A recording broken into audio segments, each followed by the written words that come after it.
Namalengke tayo kanina. Alam na guys, isa to sa mga iniyakan ng aking bulsa.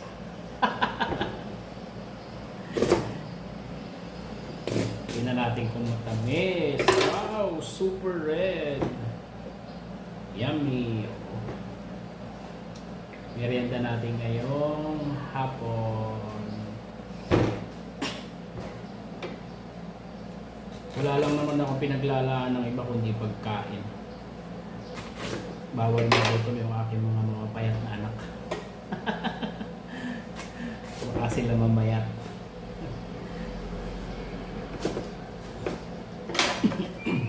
Super red.